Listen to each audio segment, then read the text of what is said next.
Man, I am I am awfully proud of this group here now. I really am, and I know that's funny after an outcome like this. Um, but I told the team after we got done, told the team in that locker room, and we kind of made a pact that all the guys in that locker room, they kind of made a pact, and we said if we'll continue to hold fast to the things that we believe in, okay, and the way that we do things, and we'll stick together, that the winds of change are coming for the Racers, and I truly believe that, and I think those kids truly believe that. Just had a really good moment right there in the locker room, because I'm gonna tell you, those kids, they just laid it on the line. Now, I mean, every one of them, as up and down as that game was, as bad as we played at times and as good as we played at times, we gave ourselves a chance with 60 seconds to go in the ball game and one timeout and a lot of field to drive. We gave ourselves a chance to go down there and win the ball game. And given the chance to do it all over again, I would do it with the same kid and the same kicker in the same situation. I'd do it all over again. I'd give him that opportunity every single time, because I believe in each and every one of those kids in that locker room.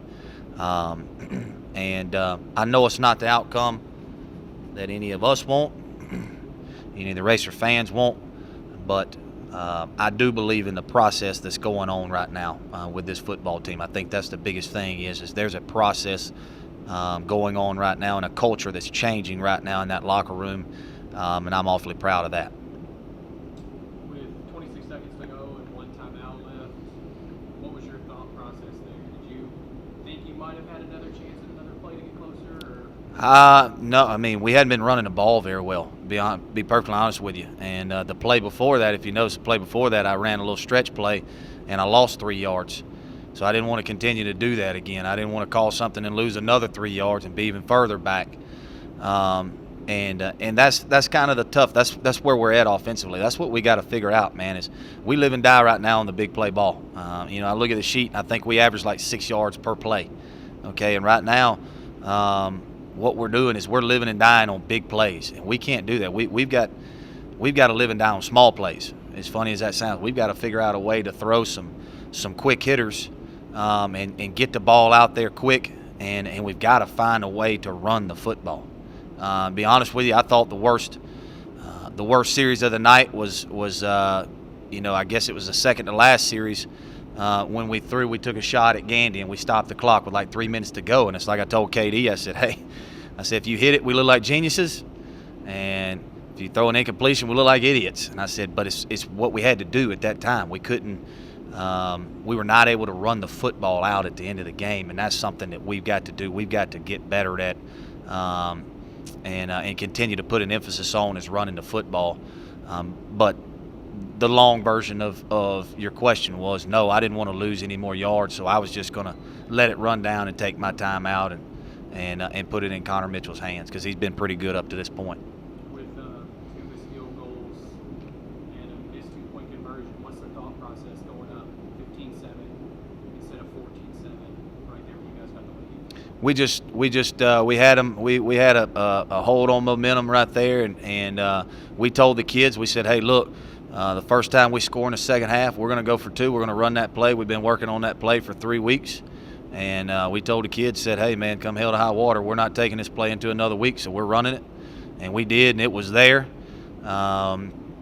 It was there, man. I kind of put my hand up when I saw him throw it, because he was kind of wide open. The linebacker over, he scraped over and made a really good play right there and kept Gandy from playing. But that was simply the thought process. We had told those kids, hey, man, first time we score in the second half, we'll run it just to keep people on their heels. And also, you do all of those things because we actually had a little fake punt that we ran too, but we wound up punting out of it. And you do those things just to try to limit some rush on you for a game-winning field goal. If it comes down to a game-winning field goal, maybe all of a sudden they're a little bit less likely to just all-out pressure you on that deal, because you have shown something like that could really put a dagger in them. Even though your team wants to be more successful at making those smaller plays, I mean, you guys were able to generate a lot of big plays on both sides of the ball tonight. Yeah. Was there any formula for that, or just able to execute? kids just playing hard, man. They were playing hard. I told them this afternoon at pregame, I said, the one thing that I want to see is when we get done with this football game, we should be spent. We should be all done. Our tank should be empty, and we are. Those kids are. They fought hard. I think we had 3 turnovers on defense. And had some big plays, man. I had another big play by Mario McGraw, which is good for him. True freshman, you start seeing that big play ability. Gandy had some big plays. Obviously, Jesse Blackburn had some big plays. I'll be honest with you, probably the one I'm the most proud about, and nobody really knows the story. KD did not take a rep this week at practice. He has not taken a rep. He's still beat up. His shoulder's still beat up. So he did not throw a single ball, not even warming up. And then he comes out there and has the day that he did, took care of the football. And I told him, I said, man, I've been screwing you up. I should have not let you practice the whole time, your whole career. You'd have been a lot better. So really proud of his effort as well. They ran the ball. I was going to say they ran the ball 46 times and only gained 119 yards after torching the defense last year with McCullough. What was the mindset from the defensive standpoint? We were going to try to put hats on the football. We wanted to try to do the best we could to have 11 hats around the ball, and I thought we did that. I really thought we won the game from a physicality standpoint. I really did, especially defensively. I felt that we won the game, and I shouldn't even say I think we won the game from an offensive standpoint, physicality-wise too, because I thought that our receivers. That's the reason why our receivers had the big plays that they had, was because they were able to get open. It was straight. A lot of times press man coverage. A lot of times, probably 85% of snaps, it was straight press man coverage, and we were able to get open because we were dominating at the line of scrimmage. So I thought from a physicality standpoint, that's probably the thing that I'm most encouraged about, is this football team is starting to win the physicality battles. I think that was what gave us that success on the defensive side of the ball versus the run.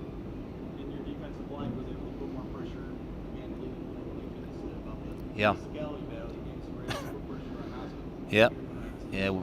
Yeah, we were able to put some pressure on him. I've really made a challenge to our offensive and defensive lines, and I told them, we've got to pressure quarterbacks and we've got to protect ours. And I thought we did a nice job of both. I really did. I thought we did a much better job protecting our quarterback, and I thought we did a really, really good job of pressuring theirs.